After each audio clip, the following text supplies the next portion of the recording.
Shot him 6 times. YouTube horror movie channel. I shot him 6 times.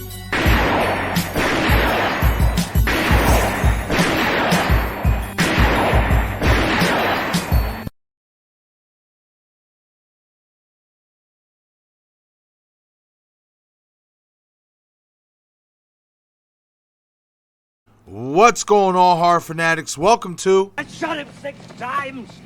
YouTube horror movie channel. As you know, I'm your host and creator of the channel, Marcus. If you have not done so already, please shoot this video a like. It helps out with the YouTube algorithm a ton. As well as if you're a new viewer to this channel, please shoot that subscribe button as well as that notification icon so you get all the latest content updates to the channel. As well as if you'd like to become a member to the channel, shoot over to the channel dashboard, shoot that join button and choose what level of membership best works for you.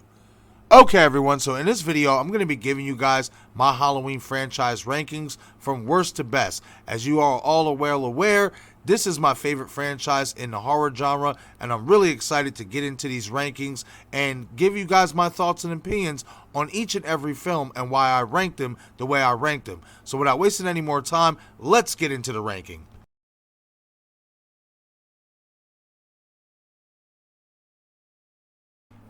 Coming in dead last at number 13 for me is 2022's Halloween Ends. Now, I know this may be a hot take to some of you, but there are quite a few reasons why I think that this is the worst Halloween movie that has been made so far. Number one reason is the advertisement. They really built this movie up on the backs of the characters Laurie Strode and Michael Myers, the epic final showdown between the two. This is what a lot of us going to the theaters pay for, only to be left disappointed when we get to watching the movie and the story has nothing to do with Michael and Laurie's story that we have grown accustomed to over the last 40 years or so. Introducing this new character in Corey Cunningham and essentially making him the new Michael Myers after basically running into Michael Myers in the tunnels and somewhat befriending him and so on and so forth. This movie just did not live up to the billing that was in the advertisement. But that's just not the only thing for me. The movie was boring. It had no thrilling moments in it. Everything was quite predictable once you really started to settle in and, you know, really see what was going on around you. Everything was just pretty easy to predict. And especially in terms of Michael Myers' death, we all knew going into this film either Michael Myers or Laurie Strode was going to die. So when one of them did die, it had no shock value. It had no wow factor to it. It had nothing that, you know, you would want to expect or at least come to expect from a finale of a trilogy, especially in this timeline, being that this is the last film that Jamieleecurtis was going to be in, at least according to her, in the Halloween franchise. This movie, for me, just really dudded out expectations. I did not like the tone of it. I did not like the direction. I liked the Corey Cunningham character, but this just wasn't the movie, in my opinion, to introduce him. Then on top of that, not having your main killer, your franchise guy, Michael Myers, really be in the movie. And then when he is in the movie, you contradict the character. One minute you make him look old and weak because of his age, and then the next minute you make him look like Michael Myers. And that was the biggest issue for me with this film. It's just the entire contradiction of this film in terms of storyline and in terms of direction for the Michael Myers character, which is why for me, as of right now, until of course we get more Halloween movies made, and I do believe there will be more, as of right now, dead last at number 13 for me is Halloween Ends.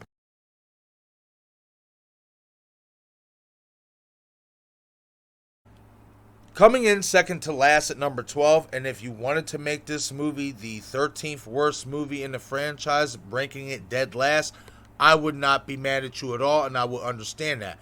But coming in for me at number 12 is Halloween 6: The Curse of Michael Myers. You guys already know, if you've seen this film, just the direction of this film was god-awful. The fact that Jamie Lloyd's character was killed off in the first few minutes of the film was terrible. The fact that you did not have Danielle Harris reprising that role because of contract disputes. They did not want to pay her properly, as well as expand the role of the character. That was a big issue with this movie for me, as well as just, like I said, the entire direction, the storyline, the whole cult of Thorn with Dr. Wynn, who has been an affiliate of Dr. Loomis, at Smith's Grove from when Michael was a young man, being the leader of this cult of Thorn, controlling Michael Myers, to the whole incestuary angle that Michael impregnated his niece Jamie Lloyd. Joe Chappelle, who directed this movie, had no idea on how to make a Halloween film, and it definitely showed with how this film played out. Now, I will say this, with Paul Rudd portraying the role of Tommy Doyle, that was definitely a plus. You guys know I love him as that character in that role. As well, this was the last time we did get Donald Pleasence reprising his role as Dr. Loomis. We know midway through filming, if I'm not mistaken, he unfortunately passed on around that time. And then the third good thing about the movie, I will say, was the mask of Michael Myers definitely looked more like the original mask than any other mask that we've seen after the original film. So they did do a good job with trying to make the mask look like the original Halloween mask. However, those three things that I just pointed out does not outweigh the many bad things about this film, which is why I have Halloween 6, The Curse of Michael Myers, ranked second to last at number 12.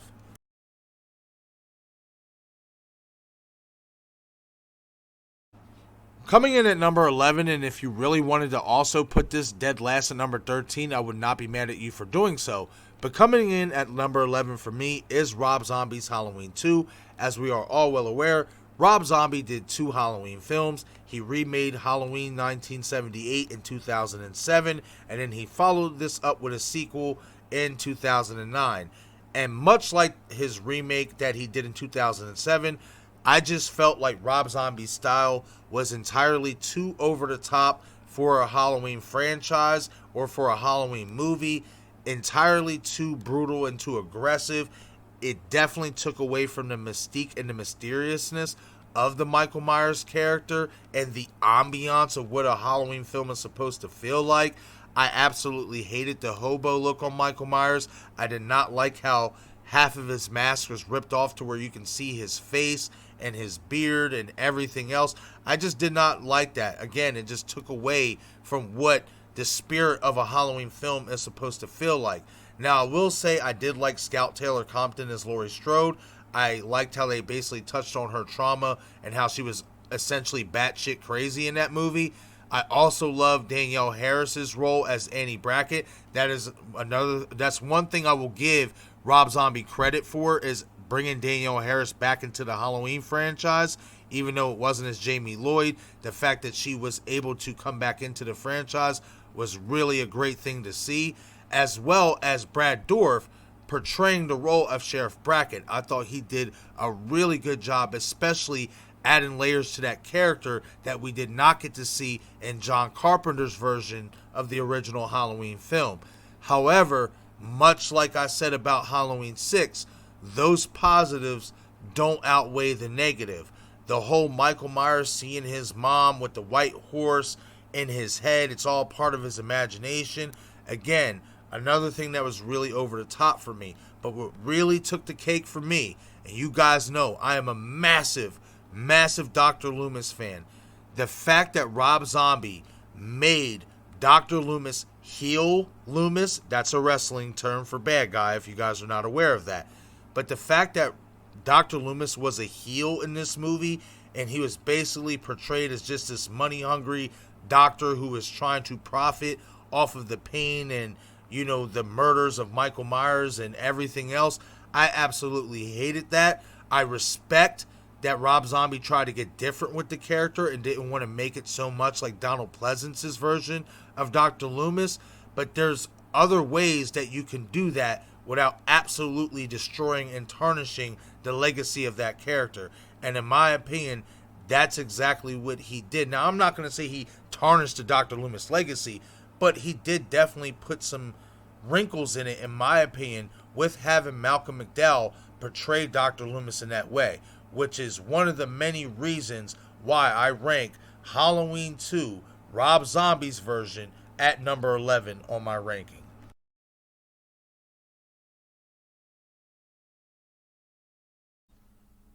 Coming in at number 10 is going to be Halloween 2007 Remake.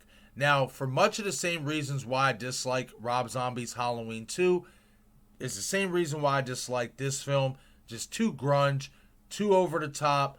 I did not like hearing Michael Myers, when he's killing people. I just thought it was way too eccentric and over the top. I like the silent Michael Myers. It adds the mystique and the creepiness to his character where you just hear the breathing. But I want to say the two biggest reasons why I dislike Halloween 2007 Remake is because Rob Zombie gave Michael a clear-cut motive as to why he was the way he was. I get it. He had to try to be as different as he could possibly be, but there were definitely better ways that you could have gotten different with the Michael Myers character, but still kept the overall structure that John Carpenter built with the character. Also, the fact that he made Michael Myers 7 feet tall, 300 pounds, just really did not stick well with me and still doesn't to this day. The reason why is because, in my opinion, it is too easy to get intimidated by somebody who is that big and that tall with a mask and with a knife in hand. In my opinion, it's a lot more scarier and a lot more unexpected when you see a guy who is 6 feet, maybe 6'1", 200 pounds, who possesses the strength of a guy who's 7 feet, 300 pounds. That to me is way more intriguing and way more mysterious and scarier than actually seeing a guy who is 7 feet tall, 300 pounds, portray the role of Michael Myers. Now, this is not a knock against Tyler Mane. I actually think he did a really good job portraying Michael Myers, especially with his movements and mannerisms. And I will also give Rob Zombie credit for the mask of Michael Myers in this film. I think it is definitely one of the better Michael Myers masks in the franchise. However, just like I said about the previous 3 films at the bottom of this ranking, those few positives don't make up for all the negatives that are in this film, which is why for me, at number 10 is Halloween 2007 Remake.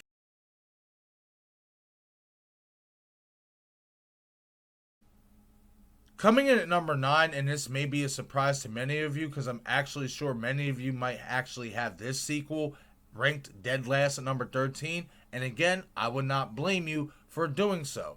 However, coming in at number 9 for me is going to be Halloween Resurrection, the 8th installment in the Halloween franchise. And as a quick side note, Halloween, Rob Zombie's versions, the remake was the 9th installment of the franchise, and Halloween 2, Rob Zombie's version, was the 10th installment of the franchise. Just wanted to get that out of the way real quick. So, back to the 8th installment of the franchise, Halloween Resurrection. Now, just because this is ranked number 9 on my ranking does not mean that this was a good Halloween movie.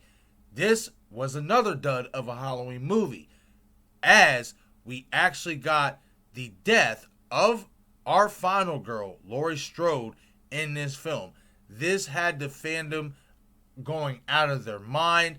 This is something that is still talked about today as one of the worst decisions ever made in a Halloween film. It was definitely not well received, and then obviously the direction of the story, or at the movie of the story of the movie that we ended up getting after the events of Laurie Strode's death, a lot of people did not like it, did not like the whole cheesiness factor of it, did not like how goofy the movie basically got, especially with Busta Rhymes' character punking Michael Myers at some point.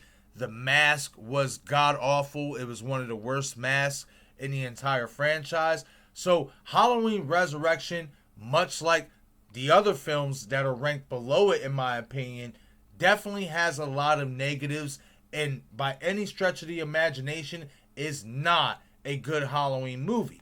However, there are some positives in this movie, which is why I made this as my 9th ranked Halloween film, even ahead of Halloween Ends, even ahead of Rob Zombie's Halloween films. It's for a few simple reasons. Yes, a lot of us were not happy that they killed Laurie Strode's character off in Halloween Resurrection.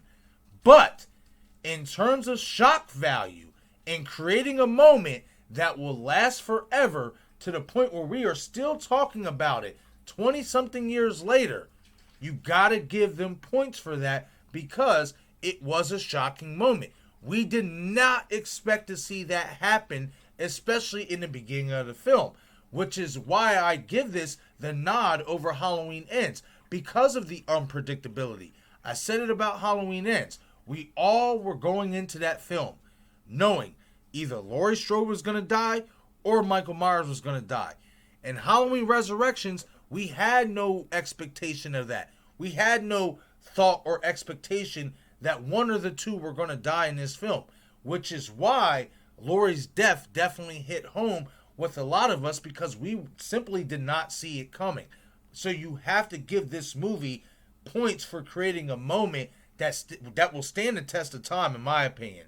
Another thing that I will say about this movie that I personally liked is the concept of Michael Myers just being on some slasher stuff, going up against a bunch of teenage kids who we know really nothing about, that obviously we would like to get to know more about. That's what character development is. But Michael Myers having no family ties to these people. He's just going after them because they're in his house and he's going to kill them. I actually like that concept of Michael Myers going after a bunch of kids, just being on some slasher stuff, no family ties, nothing too over the top or too serious, making him have a point of emphasis on his mission. I actually like this concept. I just felt like the execution wasn't there for sure. However, again, those positives doesn't outweigh the many negatives that this movie has. However, Halloween Resurrection for me is ranked number 9 on my Halloween ranking list.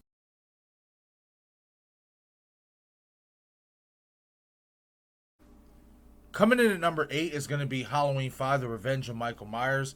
And unfortunately, just because this is ranked at number 8, much like I spoke about with the previous Halloween films in this ranking, this is another Halloween film that is not that great in my opinion. As you can make the argument that this was the first real bad Halloween movie in the entire franchise when it came out.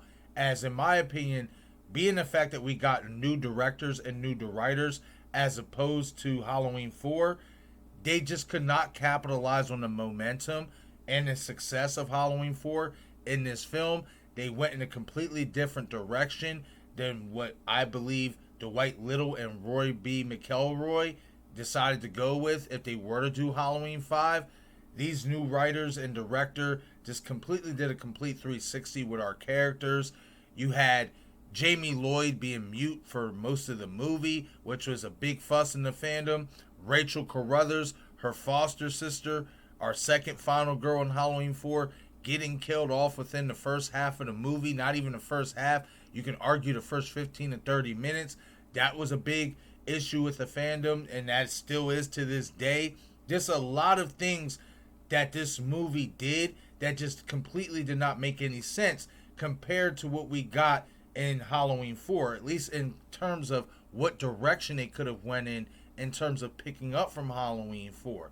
As well as the Michael Myers mask was dreadful. You can make a case that this was the absolute worst mask in the entire franchise, as well as just the Cult of Thorn. You've seen the thorn on Michael's wrist. You've seen the voice man show up who's protecting Michael Myers. Just this movie was just all over the place. It's like this director just really had no idea on how to make a Halloween movie, and they wanted to rush it because of the success of Halloween 4. This movie only came out literally like a year after that, and you can definitely tell that this movie was definitely rushed with the direction that they went in. Now, I will say this. The one positive for me that really stood out in this movie was Donald Pleasence's performance as Dr. Loomis yet again. This is where we really see Dr. Loomis hit his apex in terms of snapping and going mad, which I absolutely love because that is long-term storytelling. You slowly but surely throughout the franchise slowly start to see Dr. Loomis become just as mad as he accuses Michael Myers of being. And I really love that in Halloween 5, it hit its apex and we got to see full-blown Madman Loomis, especially when he's hitting Michael with the 2x4. Die! Die, Michael! Die! Die! To the point where the man literally falls over and has a heart attack. Now, that part ain't so great, but capturing the madness that Dr. Loomis has now accumulated from trying to stop Michael Myers for all these years definitely was a high point in this film, in my opinion. And that's why I'm going to rank Halloween 5, The Revenge of Michael Myers, at number 8 in the franchise.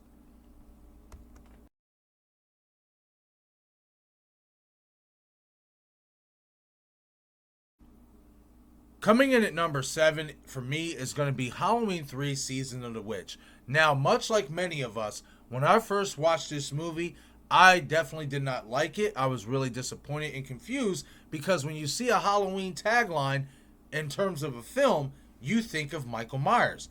And in this film, Michael Myers wasn't in the movie. It had nothing to do with Michael Myers or the town of Haddonfield, which is why initially fans were not receptive of Halloween 3 Season of the Witch. But as I've grew into my adulthood, and as I've seen many of us grew into our adulthood, this movie is now really appreciated and really well received for the simple fact that as a standalone Halloween movie outside of the Michael Myers universe, this is a fantastic Halloween movie in the terms of the season, in the terms of what Halloween time is supposed to feel like. You have kids running around with masks on. You have this factory called Silver Shamrock that is creating the masks, which is causing a big problem because these masks are transforming these kids and people into basically these cyborg type killer demons, if you will, robots and all that stuff. And just in terms of Halloween can be about anything. You can be anything on Halloween. That's why I think Halloween 3 Season of the Witch is a lot more well received now than it initially was. Because again, we were all going into the film expecting to see Michael Myers. Obviously, we did not get that. But what we got was a really good Halloween movie. A really good Halloween themed movie that had nothing to do about Michael Myers. It focused on an entirely different story, an entirely different aspect of a theme of Halloween. And you cannot go wrong with Tom Atkins playing his role as Dr. Chalice in this film. Tom Atkins is an incredible actor, always has been, and always will be remembered to be as such.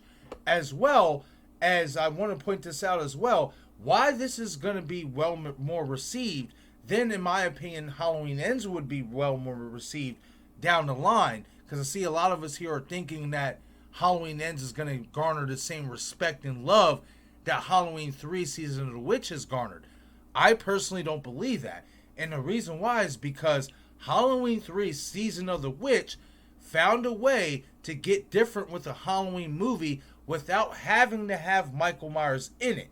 Halloween Ends tried to do this, but the issue is you had Michael Myers in that film, which is why everybody came to the theater. So, again, guys, I definitely do think Halloween 3 Season of the Witch is a really good Halloween-themed film, and it is ranked number 7 here on my Halloween rankings list.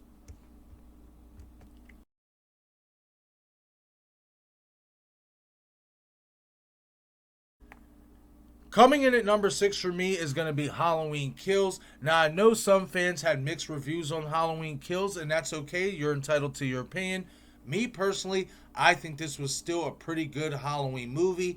I get it. Some of the dialogue, like Evil Dies Tonight, was a little bit overused and over-aggressive in the movie.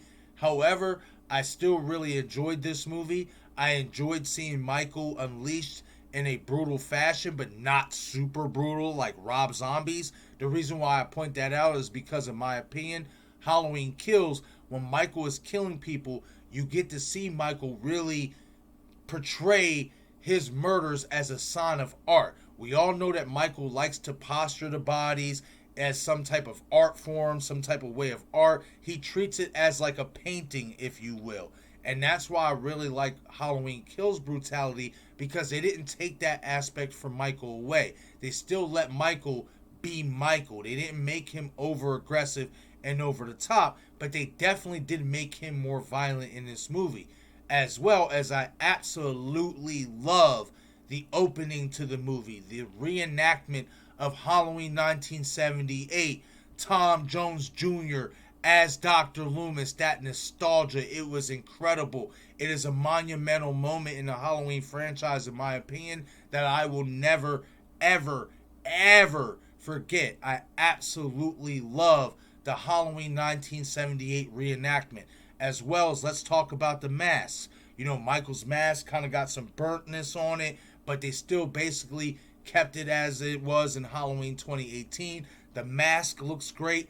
The reenactment of Halloween 1978, Christopher Nelson did an incredible job with that mask as well. It looked just like the mask from Halloween 1978.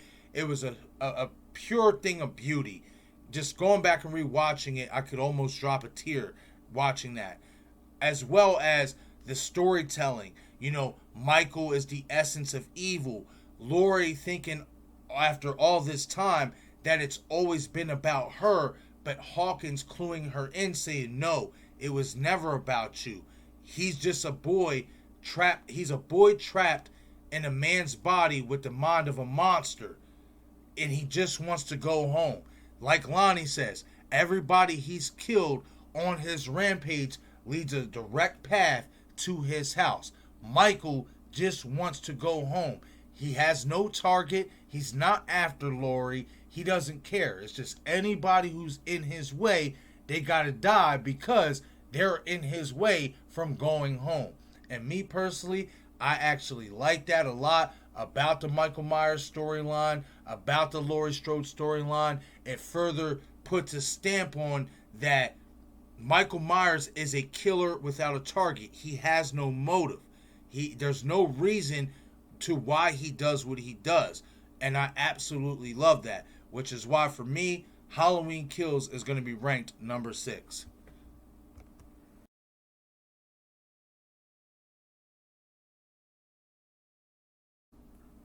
Cracking the top 5 for me is going to be Halloween H2O, the 7th installment in the Halloween franchise. And I absolutely love Halloween H2O. Yes, does it have its little flaws? Sure it does, especially in terms of like continuation errors. Like when the detective says at the beginning that they never found Michael Myers' body, yet this movie is supposed to take place after the events of Halloween 2 when Michael Myers burned down in the hospital. So that is definitely a continuation error because his body would have been found there. If his body wasn't found, you would have had to been referring to the events of Halloween 1978, the first movie, when Michael just got up and walked away. Then you could have said, okay, his body was never found, what have you. But being that this was supposed to take place after the events of Halloween 2, that was definitely a continuation error and a mistake on the writing team's part. However, outside of that, this movie is just really good. I love the slow pace to it. You know, it kind of made me feel like Halloween 1978 all over again with the slow burn. Michael was stalking. He wasn't the most, greatest looking in terms of his mask and all that, in my opinion. But just the overall feel of Halloween H2O and the fact that we got Jamie Lee Curtis to return after 20 years to the franchise, as well as we get introduced to Josh Hartnett, who portrays her son, John Tate, in this film. I absolutely love that character. And just the overall feel of Halloween H2O, in my opinion, feels not only like a Halloween Michael Myers movie, but it kind of feels like Halloween 1978 all over again. Now, I know some fans didn't like the fact that it didn't take place in Haddonfield. Me personally, I actually like the fact that it didn't take place in Haddonfield and it took place in California, because it gave Michael Myers a new location to go stalk and haunt Laurie all over again. I actually like that aspect of Halloween H2O.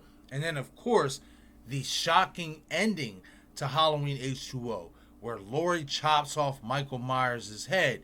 all but signifying that there will be no more Halloween movies, being that Michael Myers' head is chopped off and he's killed. He's done. He's dead. That was such a shocking move because nobody expected that to happen. However, we all know that got reneged in Halloween Resurrection because you just know that you got to bring Michael Myers back because he's too much of a moneymaker to keep him dead. And we all know Mustafa Akkad in his will said that you can never kill the Michael Myers character, which is why eventually in Halloween Resurrection, that decision to kill Michael Myers at the end of Halloween H2O basically got reneged on. However, in terms of Halloween H2O, that was at that point in time, in my opinion, and you can even make the argument that it still is the single most shocking moment in the Halloween franchise because it's something that you did not expect. We never expected in a million years for Laurie Strode to not only kill and defeat Michael Myers, but to chop his head off and make it in such a definitive way to where if you didn't or couldn't bring the character back, that's a really plausible excuse on why and how to end the Michael Myers character and the Halloween franchise revolving around Michael Myers as we know it. So again, number 5 for me is going to be Halloween H2O.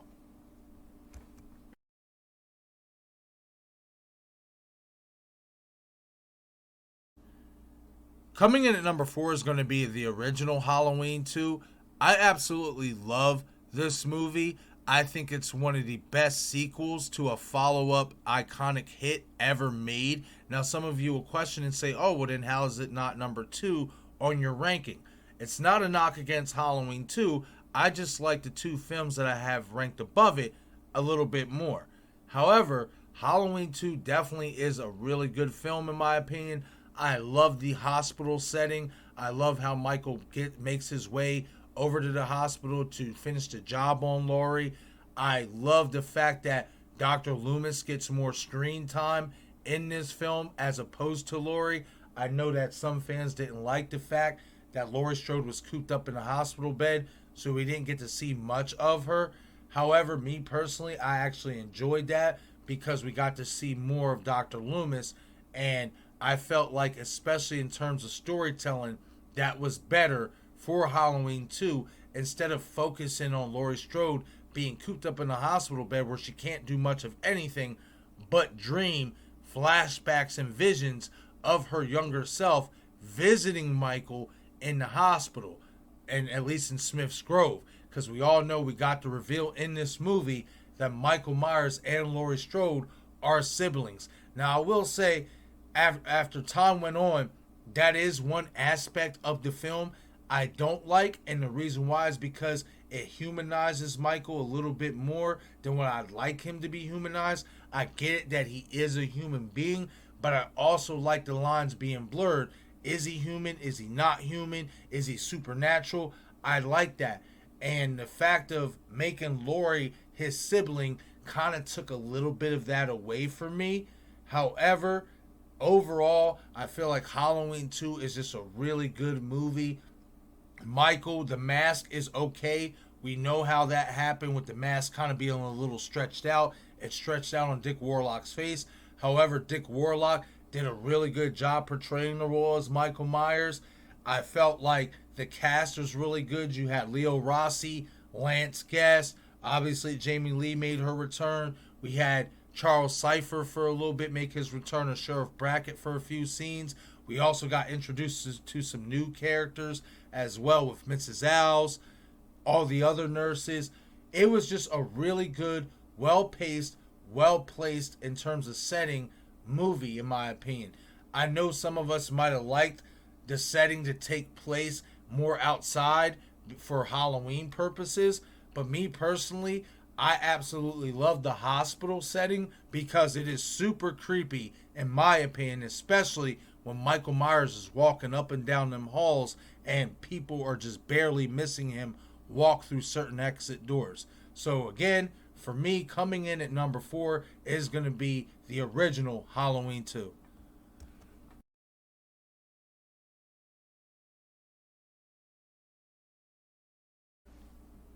Coming in at number 3 is going to be Halloween 4 for me. I absolutely love and adore this movie. I think that as in terms of a reintroduction to a character, this is the best that you can get, or the best you can do if you want to say that. Being that Halloween 3 was a departure from the Michael Myers character, Halloween 4 was a reintroduction to the character. And from the outset, the tone, the score, the ambiance, everything from the opening credits made you feel like you were not only in a Halloween movie, but a Michael Myers-led Halloween movie. Then, of course, we got a young Danielle Harris who is portraying Jamie Lloyd, the daughter of Laurie Strode, who obviously was the sister of Michael Myers. So now we know that Jamie is Michael's niece. She is living with her foster parents. She has a foster sister named Rachel, who turns out to be also a really, really good character portrayed by Ellie Cornell. We got the return of Donald Pleasence as Dr. Loomis. We also got introduced to Sheriff Ben Meeker, who took over after Sheriff Brackett had moved after the events of 1981's Halloween 2, so on and so forth. Top to bottom, the directing, the writing, and the character work is what makes this movie such an iconic movie, in my opinion, especially in terms of a reintroduction to not only a franchise but an iconic character in Michael Myers.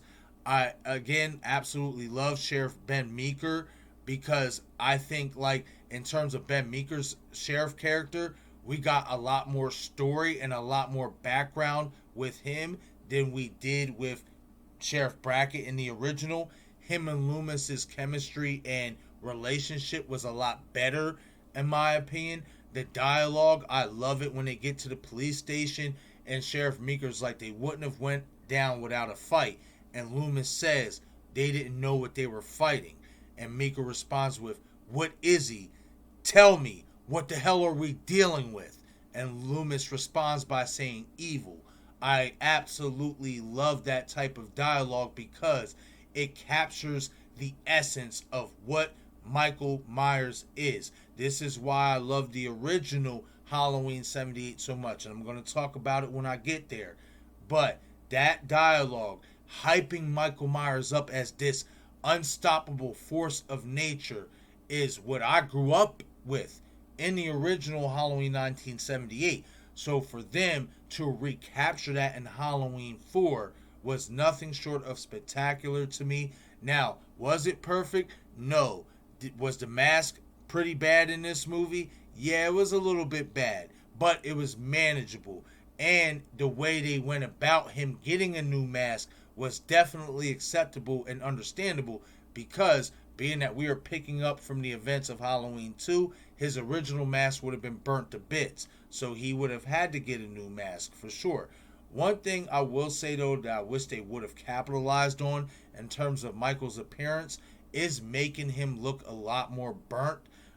I don't feel like they did a really good job of making his arms look super crispy. I think that would have added an extra layer of coolness to the character if they would have did that, and it would have lined up better, especially following the events of Halloween 2, being that he was all burnt up in the hospital. And that's why you know, at the beginning of Halloween 4, you see him all taped up and wrapped up like a damn mummy and stuff, because he's supposed to be disfigured and burned to a T. However, when you really look at his arms and all that stuff, he wasn't all that burnt. And I do think that was a missed opportunity for the appearance of the Michael Myers character. However, all in all, absolutely love Halloween 4. It's iconic. Danielle Harris is iconic as Jamie Lloyd. Y'all know I would love to see her get another crack as Jamie Lloyd, possibly in the next Halloween movie. But again, all these reasons are why Halloween 4 is my third ranked Halloween film in the franchise.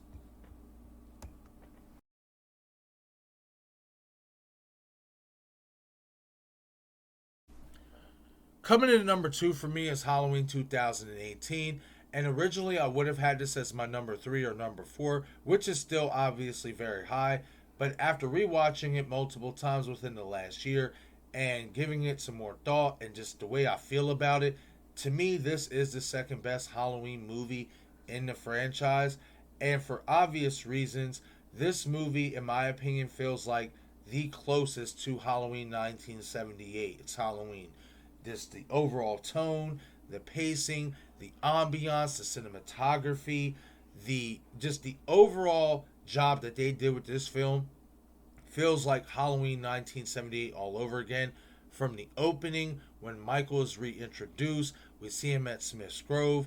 The podcasters show him his mask, all that stuff, and then you see the patients in the yard with Michael start going all crazy, start, feeling that evil energy that comes from the mask, that comes from Michael, which I thought was a really nice touch, especially for establishing what Michael Myers is supposed to be. He's supposed to be a force of nature. He's supposed to be this evil entity that we can't figure out. We can't put a finger on it.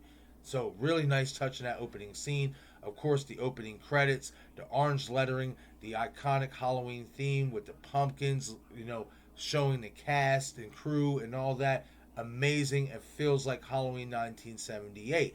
Then, of course, we fast forward to Laurie Strode 40 years later. You see the trauma that she has gone through with dealing with this with Michael Myers for so long. She has never let him go. She is actually anticipating that he's going to break out and come back after her, which is why she has her house booby-trapped to the gills, armed with so many guns.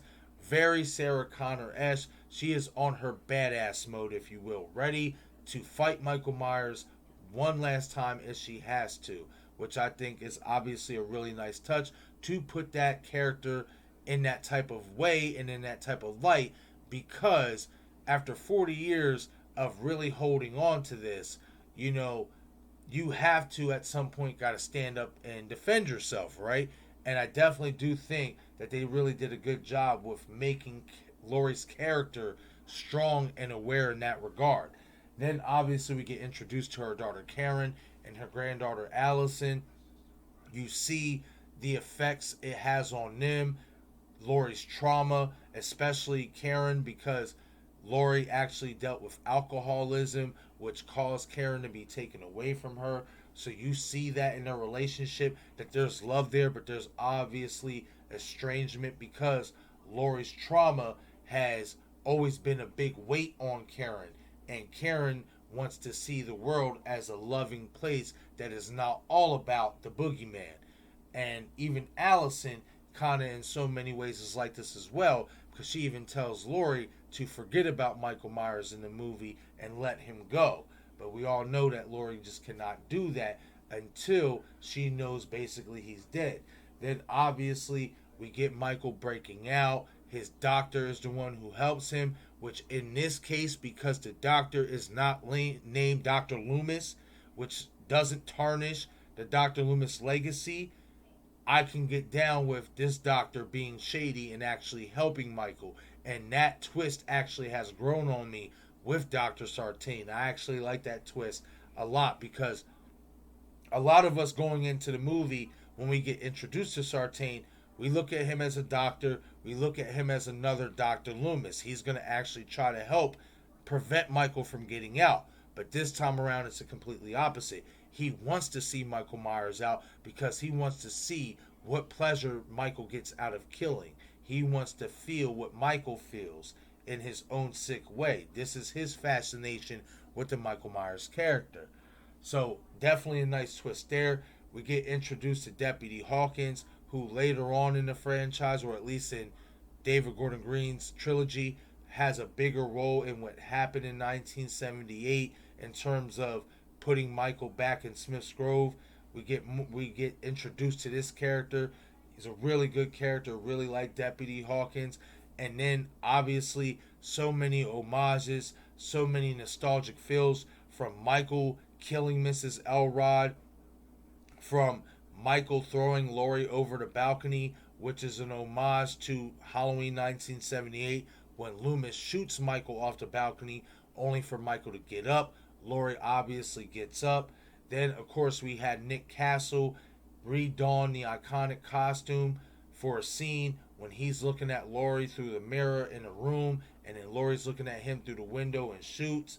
So many iconic and just nostalgic feels in this movie. They even had kids walking by Michael Myers with silver shamrock masks to homage Halloween 3 Season of the Witch, which I also felt was a really nice touch, not just to pay homage to that film in the franchise, but because it really felt like Halloween time. And I love that. That's a big thing with me, guys, about Halloween movies. Is not only Michael Myers has to be on point, and the characters have to be on point, but the ambiance. It has to feel like Halloween to me and sound like Halloween to me. And this score by John Carpenter was truly amazing, especially The Shape Hunts Allison. That is my favorite score that he has done in the entire Halloween franchise. I absolutely love it. The score was on point. Everything in this movie, in my opinion, was on point. Michael Myers' mask, Christopher Nelson did such a great job making it look like the original 1978 mask, but also giving it that modern touch of that aging, because it is going to be older after 40 years and sitting in a police locker for so long. So just the job he did with that. James Jude Courtney absolutely killing it as Michael Myers. He did a fantastic job throughout David Gordon Green's entire trilogy. So top to bottom, in my opinion, the more I rewatch Halloween 2018, the more and more I fall in love with it. The more and more I fall in love with the fact that it feels like I just put on Halloween 1978 as a VHS cassette as a kid for the first time. Absolutely love it.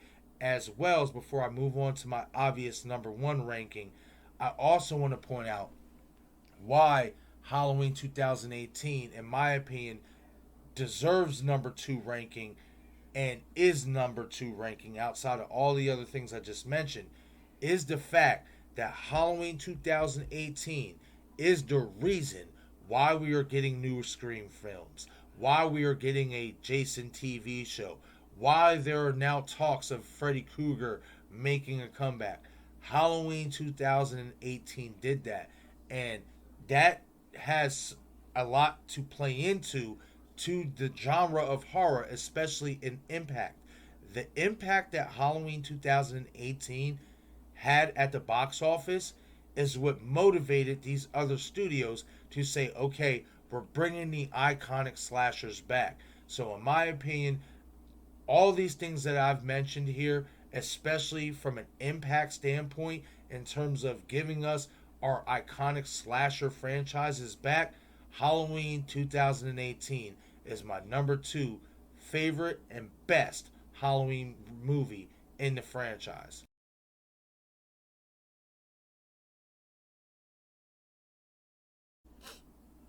And coming in at number 1 is obviously the original 1978 classic Halloween by John Carpenter. What more could you ask for in a horror movie? An incredible villain, an incredible protagonist, incredible characters, incredible final girl, incredible story, incredible ambiance, incredible cinematography.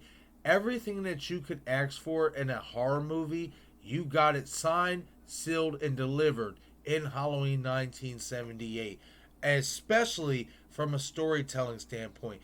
And to this day, the biggest storytelling standpoint that stands out to me with Halloween 1978 is the narration of Dr. Loomis. Donald Pleasence as Dr. Loomis, when he's telling us the story of his relationship with Michael Myers, when he's telling us the essence and the being that Michael Myers is. Yes, we see a human vessel, but he is nothing more than just evil on 2 legs. He must be taken seriously. The narration of Dr. Loomis in this film, in my opinion, is what carried the film and what made Michael Myers' character all that more prolific. He basically was Michael Myers' hype man, if you will. He was everything to this movie. He was the guy trying to stop it. He was the guy trying to warn you. He was the guy telling you the story. So to this day, and this ain't a knock on Jamie Lee Curtis, or any of the other characters, because as we know, Jamie Lee Curtis became the Scream Queen playing in Halloween 1978. But without Dr. Loomis's character to narrate us about the being and the essence of what Michael Myers is, in my opinion, I don't think us as the audience would have gravitated to Michael Myers as a character that well without Dr. Loomis.